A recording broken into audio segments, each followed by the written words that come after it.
Bismillah.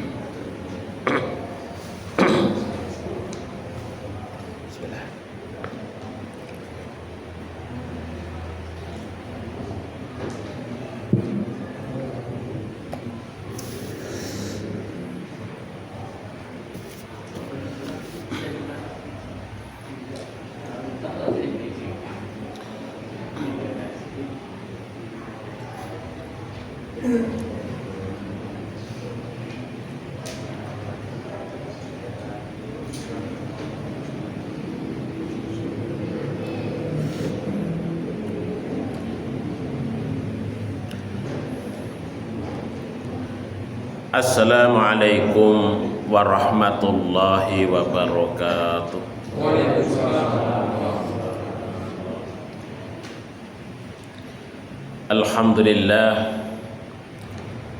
Alhamdulillahilladzi anzala alaina ni'matal islami wal iman.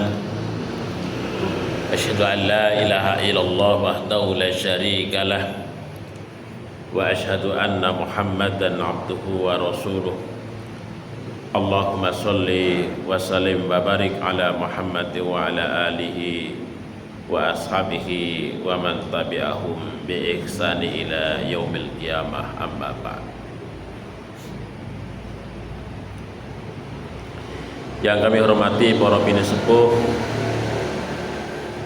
para ustadz dan ustadzah, bapak-bapak, ibu-ibu, hadirin wal hadirat, jamaah Masjid Nurul Amin yang insya Allah kita semua dirahmati dan diberkahi oleh Allah. Pertama, marilah kita panjatkan syukur kita kepada Allah Subhanahu wa Ta'ala atas segala limpahan nikmat yang Allah berikan kepada kita bersama. Kemudian sholawat serta salam marilah kita sanjungkan kepada junjungan kita, teladan kita, uswah kita, Nabiullah Muhammad sallallahu alaihi wasallam. Mudah-mudahan juga melimpah kepada para keluarganya, sahabatnya, dan juga segenap umatnya yang setia kepada sunnahnya. Bapak Ibu yang dirahmati dan diberkahi oleh Allah, marilah kita awali majelis kita ini dengan sama-sama membaca basmalah. Bismillahirrahmanirrahim. Bapak Ibu yang dirahmati oleh Allah Subhanahu wa Ta'ala, pada malam hari ini kita akan membaca ulang terkait dengan hakikat Islam dan iman. Ini surah Al-Hujurat ya, ayat 14 sampai 16. Coba kita baca bersama-sama. Kita baca ya Bapak Ibu sekalian. Saya dulu, kemudian diikuti oleh Bapak Ibu sekalian. Bismillahirrahmanirrahim. Monggo. Qalatil a'rabu amanna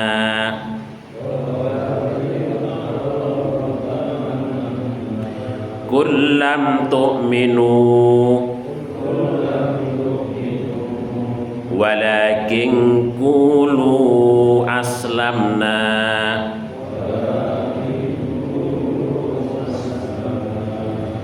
walamma yadkhulul imanu fi qulubikum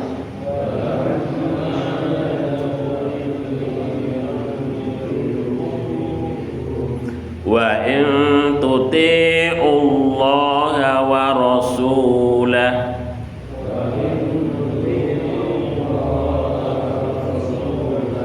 la yalidkum min a'malikum syai'a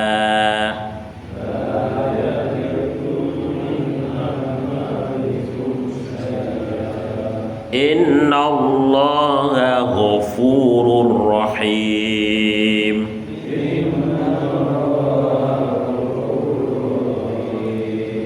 Innamal mu'minuna alladzina amanu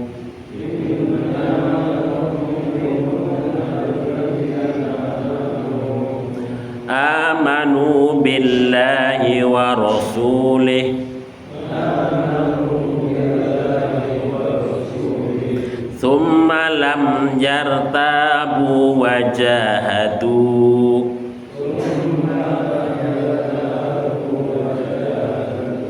bi amwalihim wa anfusihim fi sabilillah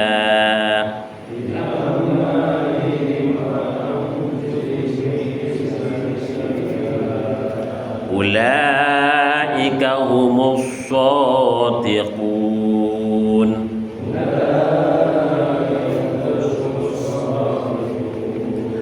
Qul atu'allimuna Allaha bidinikum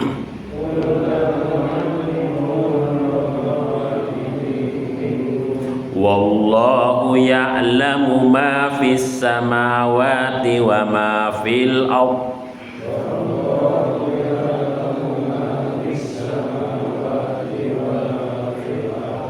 wallahu bikulli syai'in alim.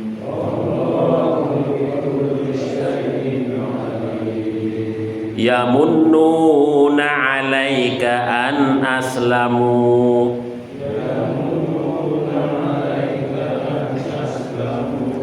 qul la tamunnu 'alayya islamakum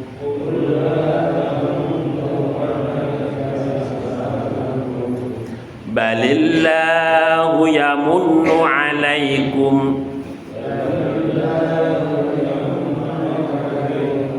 an hadakum lil iman in kuntum shadiqin.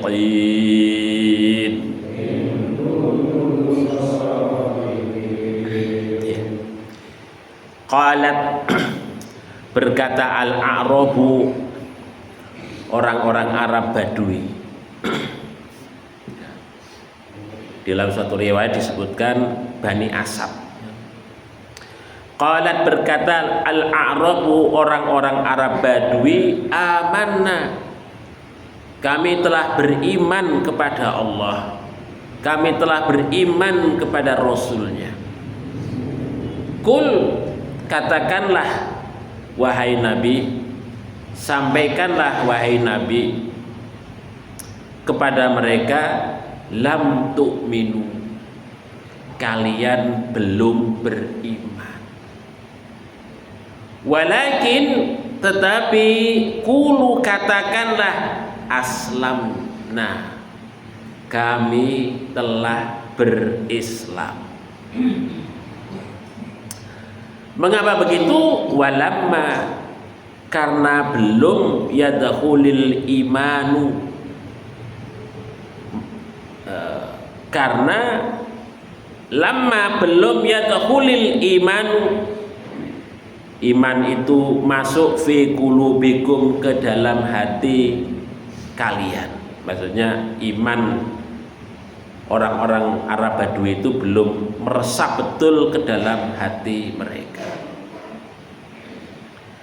Wa in dan sekiranya tuti'u kalian taat Allah kepada Allah wa rasulahu dan kepada utusannya, la yalidkum maka Allah tidak mengurangi kum untuk kalian min a'malikum dari amal-amal kalian syai'a sedikit pun.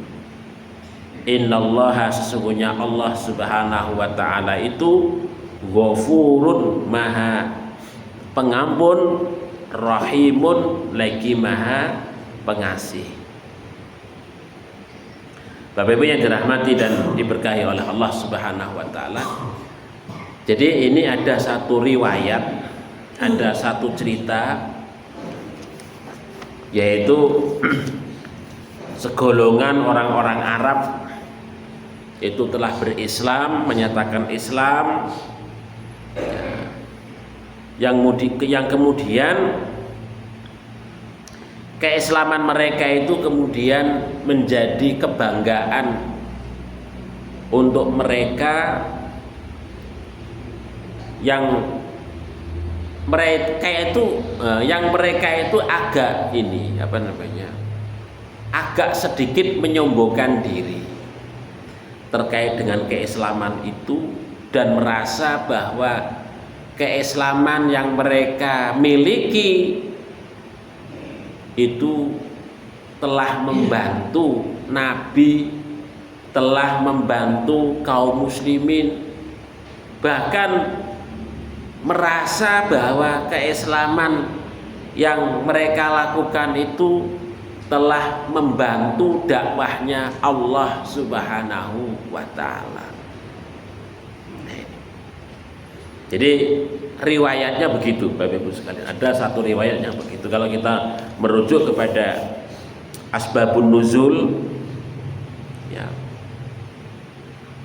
yang diriwayatkan oleh Imam Ibnu Abbas, demikian juga oleh Imam Mujahid, kira-kira begitu. Dan ini dikatakan qalatil a'rab, orang-orang Arab Badui itu yang kemudian menghadap kepada Nabi, kemudian ngomong, "Hei Nabi, kula sedaya niku sampun iman dateng panjenengan, dateng Gusti Allah." Maka kemudian dengan melihat itu ya, Allah Subhanahu wa Ta'ala memerintahkan kepada Kanjeng Nabi untuk menyampaikan kepada mereka, kepada orang-orang Arab Badui itu, bahwa mereka itu sesungguhnya belum iman. Mengapa kok belum iman? Karena ucapan iman itu masih dalam lesan, belum meresap ke dalam hati mereka. Jadi masih sebatas formalitas. Nek wongi baru syahadat ke mawon ngoten. Terus baru mengucapkan syahadat. Jadi sudah kemudian mereka menyatakan, kami telah beriman kepadamu, wahai Nabi, telah beriman kepada Allah Subhanahu wa Ta'ala. Nah, di sini. Maka di sini Allah Subhanahu wa Ta'ala memerintahkan kepada Kanjeng Nabi, kul, sampaikan wahai Nabi, lam tu'min, sesungguhnya kalian itu belum beriman sepenuhnya. Tetapi katakanlah bahwa engkau telah berislam. Nek berislam tenan, karena kalian telah bersyahadat, mengakui Allah, mengakui utusannya, itu telah bersyahadat, berarti kamu telah Islam secara resmi, secara formil telah Islam. Tapi iman yang meresap ke dalam hati itu belum. Nah, Bapak Ibu yang dirahmati oleh Allah Subhanahu wa Ta'ala, makanya di sini kalau kita lihat memang ya, Allah Subhanahu wa Ta'ala itu ingin menjelaskan terkait dengan keislaman dan keimanan. Keislaman seseorang itu nampak dari lahir, tampak secara lahiriah, yang berupa ucapan kalimat la ilaha illallah atau asyhadu an la ilaha illallah wa asyhadu anna Muhammadur Rasulullah. Itu siapa saja ketika mengucapkan itu berarti dia telah Islam. Tetapi belum tentu orang yang mengucapkan kalimat syahadat menika meresap ke dalam hati. Nah, maka yang namanya iman menika memang proses. Nek wong wis masuk Islam ibaratnya sudah pada taraf awal, masuk ancek-ancek wonten pintunipun. Dari pintu awal nih, untuk kemudian masuk ke dalam yang lebih dalam. Nah ini. Jadi iman itu memang butuh proses untuk sampai kepada kesempurnaan. Nah, ini. Jadi iman ini butuh proses. Nah, untuk bisa sampai kepada keyakinan meresap ke dalam hati itu memang ya butuh perjuangan. Jadi ada ujian, yang diberikan oleh Allah kepada orang yang bersangkutan, apakah yang bersangkutan itu memang tahan uji ataukah tidak dengan keimanan yang mereka miliki dan seterusnya. Jadi proses, nah begitu. Maka kemudian jumhur ulama itu kan dulu pernah kita bahas, iman itu bertambah tapi tidak berkurang. Jadi iman bisa bertambah terus. Karena apa? Karena ketika orang itu masuk Islam, mengawali, maka dia akan maju secara bertahap sesuai dengan proses jalan yang ia lalui selama kehidupan dia di dunia ini. Atau hanya dia nggak berproses, berhenti di sana. Ketika dia masuk Islam sudah berhenti di sana. Nah ini, maka yaitu tidak akan pernah bertambah. Islam itu dalam iman itu dalam kolbunya, dalam dirinya itu tadi. Bapak Ibu yang dirahmati dan diberkahi oleh Allah Subhanahu wa taala. Jadi ya iman itu tidak sekedar ungkapan, tapi bagaimana iman itu meresap di dalam kolbu seseorang, ya, meresap di dalam kolbu seseorang, sehingga kemudian menjadi yakin, menjadi i'tiqad ataupun akidah, ya, menjadi i'tiqad ataupun akidah. Akidah itu kan mengikat hati seseorang, yang mana seseorang itu tidak akan berpaling terhadap keyakinan yang ia miliki itu. Itu namanya iman sudah menjadi akidah, karena sudah mengikat diri seseorang itu, ya, yang kemudian tidak berpaling dari apa yang ia imani, yang ia yakini itu. Jadi kalau begitu maka iman itu betul-betul sudah merasuk ke dalam kolbu seseorang itu. Jadi di sini prosesnya, kalau dalam ayat ini begitu Bapak. Jadi iman itu harus kemudian meresap ke dalam kolbu seseorang. Kalau tidak maka dikatakan oleh Allah orang itu hanya sekadar Islam, tapi belum mendalami iman. Nah begitu, karena imannya belum meresap ke dalam kolbunya. Walamma yadkhulul imanu fi qulubikum. Nah itu. Nah untuk sampai iman itu meresap ke dalam kolbu tentu adalah proses makrifah, itu kan, proses pengetahuan. Kalau dalam bahasanya Profesor Kunto Wijaya menika ngelmoni, iman ki perlu di ngelmoni. Jadi ngelmoni iman, sehingga kemudian iman bisa merasuk ke dalam kolbu. Tanpa ilmu maka tidak bisa, jadi tidak akan mungkin bisa merasuk ke dalam kolbu. Karena proses untuk bisa masuk ke dalam kolbu itu tentu adalah proses makrifah, proses ngelmoni, proses memberikan penerangan terkait dengan iman itu, sehingga iman betul-betul menancap kuat di dalam kolbu seseorang. Nah, makanya kalau kita baca di dalam surat Al-Baqarah menika itu kan la ikraha fiddin qad tabayyana rusdu minal ghayy fama yakfur bitaghuti wa yu'min billahi faqad istamsaka bil urwatil wuthqa lam fisama laha wallahu sami'un alim. Allahu waliyul ladzina amanu yukhrijuhum minadh dhulumati ilan nur. Nah ini yukhrijuhum minadh dhulumati ilan nur. Jadi prosesnya adalah yukhrijuhum minadh-dhulumati ilan nur. Mengeluarkan manusia itu dari kegelapan.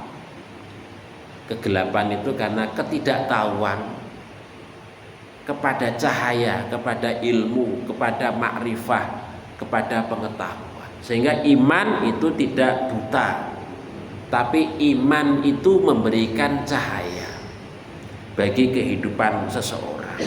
Nah, ketika iman itu memberikan cahaya, maka kolbu seseorang itu akan bercahaya.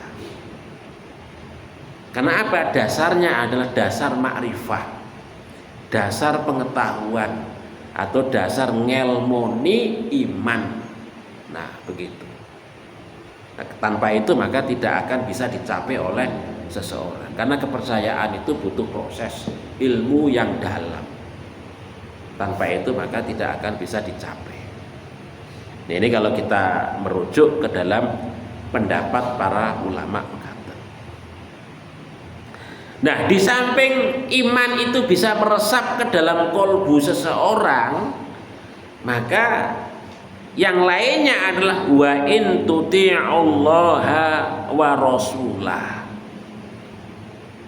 Maka iman itu butuh aktualisasi amal.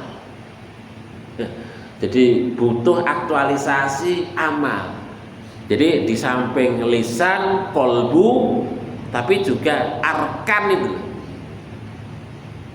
Jadi amal. Wujudnya apa?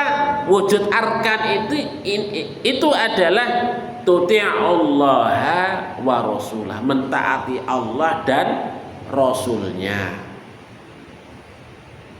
Nah, mentaati itu kan bentuknya adalah ya perintah dan larangan.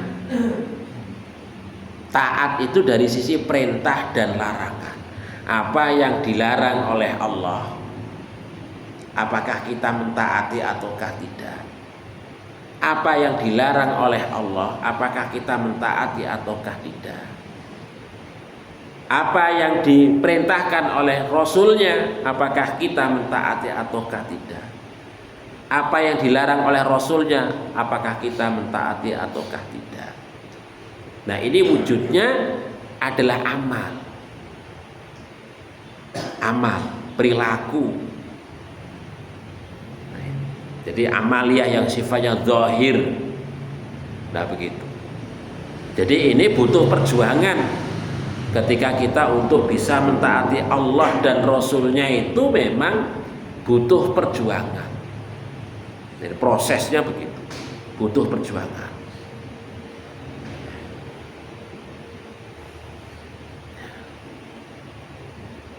Dan juga komitmen kepada ketaatan. Juga taat kepada Allah dan Rasulnya itu juga butuh ilmu. Karena apa? Karena ketaatan kepada Allah dan Rasulnya itu kan membutuhkan syarat, membutuhkan rukun, syarat dan rukun. Dan itu semua adalah ilmu syariat yang tidak boleh kita abaikan, yang tidak boleh kita tinggalkan. Ya, seperti contoh Bapak Ibu sekalian, perintah di dalam Al-Qur'an dan Nas itu kan perintah, rupine perintah. Kalau Allah perintah menika berarti jatuh hukumnya adalah bisa wajib, bisa sunnah. Nah, itu. Nah, untuk sampai kita paham tentang oh ini wajib, ini sunnah, itu kan butuh ilmu. Paham ya tentang narasi, tentang teks terkait dengan masalah itu. Oh, ini hukumnya wajib karena ini perintah. Oh, ini hukumnya sunnah karena ini perintah. Nah, kapan perintah itu jatuhnya wajib, jatuhnya sunnah? Nah, ini ilmu. Nah, itu. Dan apa yang diperintahkan itu juga butuh ilmu juga. Apa yang diperintahkan? Kapan diperintahkan? Kepada siapa itu diperintahkan? Nah, itu kan terkait dengan ilmu juga, ilmu syariat namanya.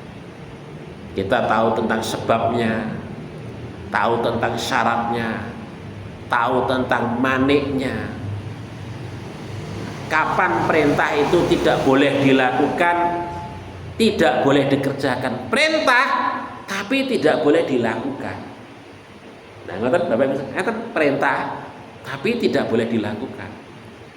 Pada saat kapan kondisi seseorang itu. Nah, ngoten. Itu namanya manik. Manik ketika seseorang baik dari dalam ataupun luar karena kondisi yang ada, kondisi luar ataupun kondisi dalam. Contohnya pun kalau mukallaf seorang putri perempuan ada perintah sholat, tapi dari dalam dia dalam keadaan tidak suci, junub.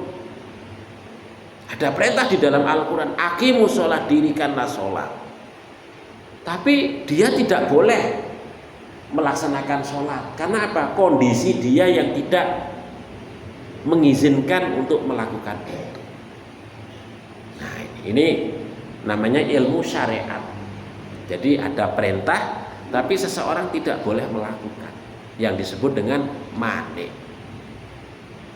Kita diperintahkan sholat, tapi kondisi luar kita dilarang oleh Allah, oleh syariat untuk melakukannya. Kapan? Umpamanya, pada saat matahari pas di tengah, pas matahari tenggelam, pas matahari syuruk. Walaupun umpamanya saya melaksanakan sholat duha, ya nunggu sampai matahari sepenggal. Begitu. Nah, jadi ada waktu, ada sebab di luar di mana kita harus tahu di mana syariat itu tidak boleh untuk kita jalankan, untuk kita lakukan. Nah, ini kan membutuhkan ilmu. Jadi ketaatan kepada Allah Subhanahu wa taala dan Rasulnya itu ada kaidah-kaidah yang harus kita paham tentang sebab, syarat, manik, rukunnya, sehingga kemudian ketaatan kepada Allah dan Rasulnya itu betul-betul pas sesuai dengan apa yang dituntutkan oleh syariat. Kemudian la yalitkum min a'malikum syai'a.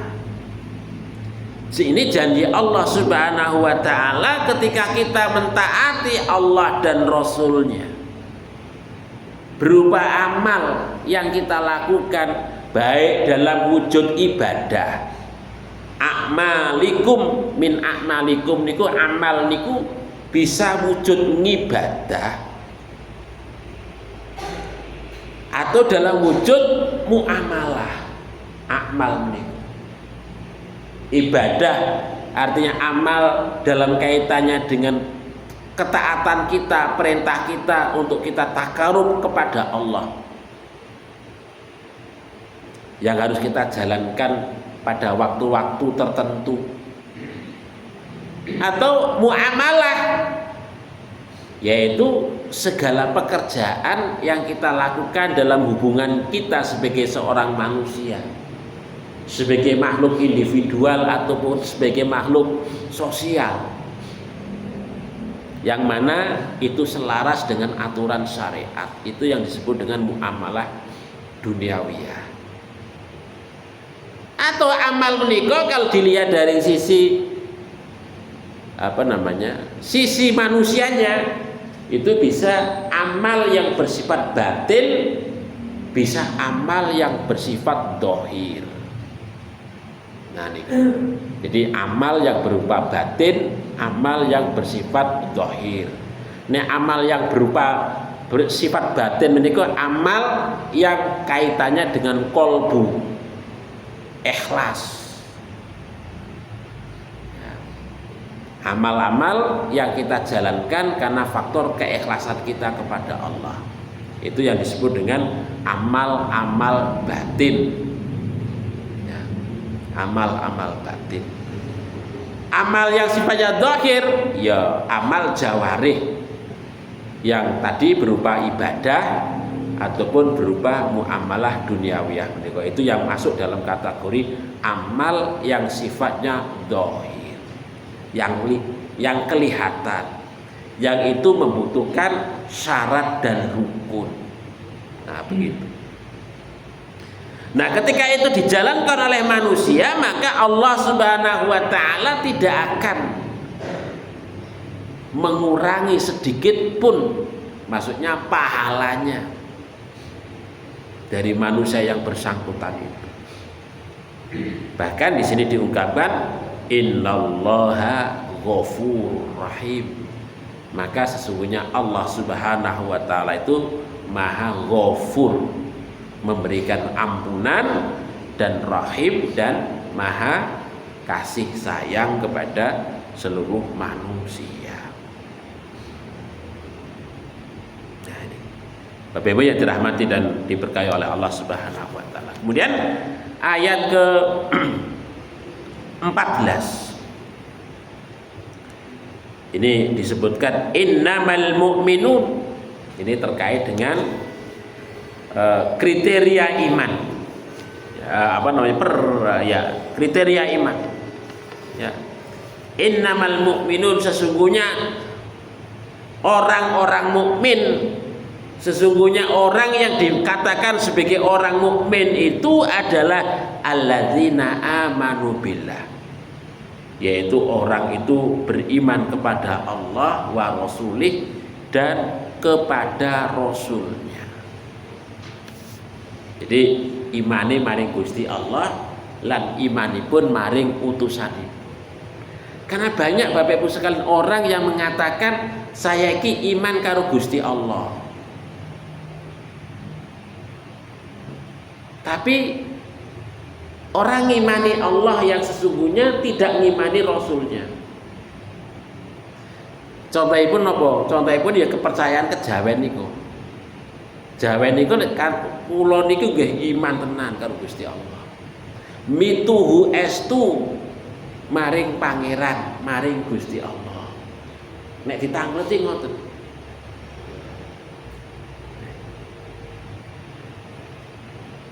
Terus mereka kalau ditanyakan begitu. Kita tanya orang-orang Kristen sami. Orang Kristen ini kalau tanya, ndak jenengan iman karo Gusti Allah? Oh, nggih. Aku ki iman karo Gusti Allah. Ngoten. Ya. Jenengan kita tanggel kali orang-orang Yahudi sami. Ndak jenengan iman karo Gusti Allah? Iya. Saya beriman kepada Allah. Bahkan kalau kita kita tanya sama orang-orang Hindu, ndak jenengan iman karo Gusti Allah? Tenang, kula niku iman karo Gusti Allah. Ndak betul itu. Nah, kan di sini orang yang dinyatakan orang beriman itu adalah orang yang beriman kepada Allah dan Rasulnya, utusannya. Nah, ini utusan ibu. Nek mboten kok iman hanya iman karo Gusti Allah, ora iman karo utusane, kuwi ora iman karo Gusti Allah. Mengapa kok tidak dikatakan iman, tidak iman karo Gusti Allah? Karena orang yang iman, yang menyatakan iman kepada Allah itu pasti imannya tidak benar. Karena apa? Untuk kita bisa tahu tentang Allah itu melalui utusannya. Makrifah kepada Allah yang benar itu pasti kita melalui utusannya. Kalau orang hanya menyatakan saya iman kepada Allah tapi tidak iman kepada utusannya, pasti imannya salah. Asumsi paradigma tentang Allah pasti keliru. Karena apa? Pengetahuan yang ia peroleh bukan berasal dari utusannya. Padahal Allah Subhanahu wa taala mengutus utusan itu tujuannya untuk menyampaikan pengetahuan tentang iman itu kepada manusia. Nah, ketika utusannya kok tidak diimani, maka kita akan sangat sulit untuk mendapatkan pengetahuan yang benar tentang Allah. Karena asumsinya pasti berbeda. Orang sama-sama menyatakan Allah, tapi asumsinya pasti beda. Nek wong Kristen menyatakan Allah, tapi asumsinya Allah itu terdiri dari 3. Tuhan Bapa, Ruhul Kudus, dan Yesus Kristus. Asumsinya berbeda. Nah, mengatakan karena apa?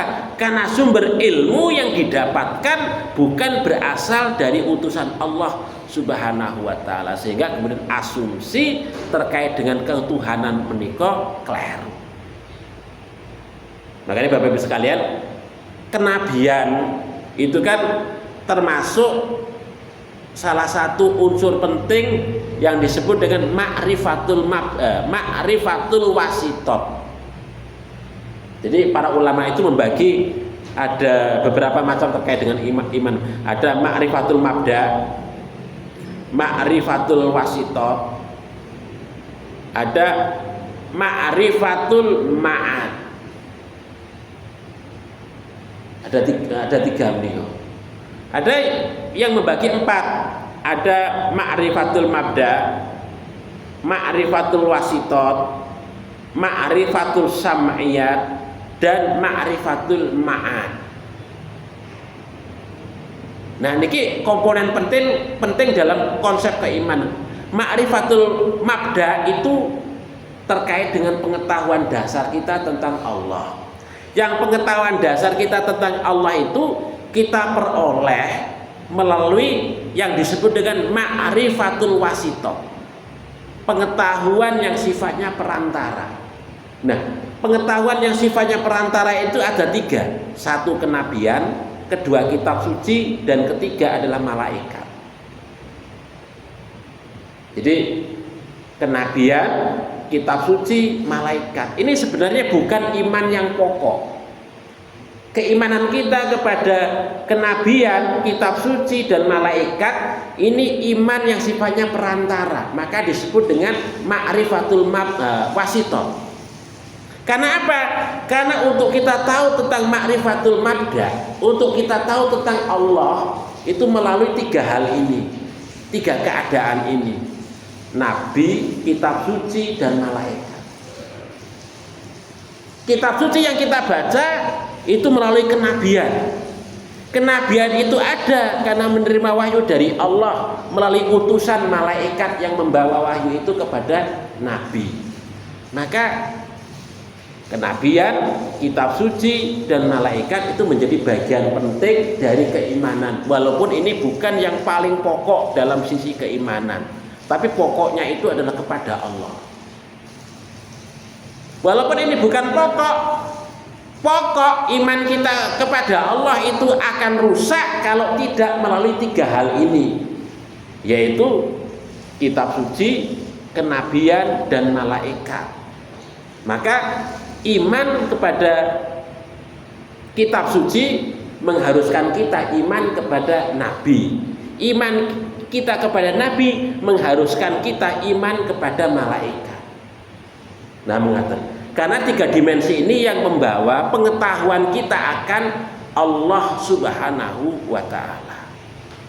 Nah, mengatakan intinya yang dibawa oleh malaikat, yang dibawa oleh nabi, yang ada di dalam kitab suci mengajarkan kita untuk menyembah kepada Allah yang benar, memberikan informasi tentang Allah itu secara benar. Maka 3 hal itu yang disebut dengan ma'rifatul wasito. Nah, ini Bapak Ibu sekalian. Maka di sini diungkapkan orang yang beriman itu, manusia yang beriman itu adalah orang yang ngimani Allah dan Rasulnya dan utusan. tsumma lam yartab, kemudian dia tidak ragu-ragu. Tidak ragu-ragu. Tidak ragu-ragu akan apa yang dibawa oleh para utusan itu.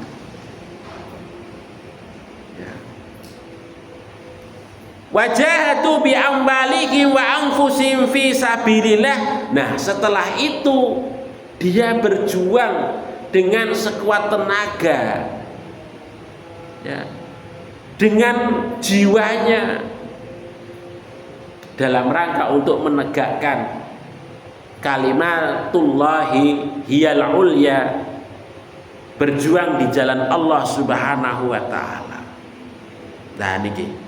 Terus ini karakter, sifat ataupun kriteria iman yang benar menika. Jadi yang pertama iman kepada Allah dan Rasulnya, ya, kemudian tidak ragu-ragu. Kemudian yang ketiga itu adalah upaya sungguh-sungguh jihad, berjuang dengan harta jiwa yang kita miliki, ya, di jalan Allah Subhanahu wa taala. Maka inilah yang dikatakan sebagai orang yang benar, ya, ulaika humus shadiqun, imannya benar. Maka gelaran orang yang memiliki iman demikian itu disebut dengan as-siddiq. Seperti Abu Bakar As-Siddiq menikah digelari oleh Kanjeng Nabi As-Siddiq. Karena apa? Imannya benar, ya, iman karo Gusti Allah, iman karo utusanipun, nggak pernah ragu sedikit pun. Berjuang dengan harta jiwa yang ia miliki, maka dia disebut, diberikan gelar dengan As-Siddiq karena imannya benar. Ulaika humus shadiqun. Nah, ini siapa saja Bapak Ibu sekalian?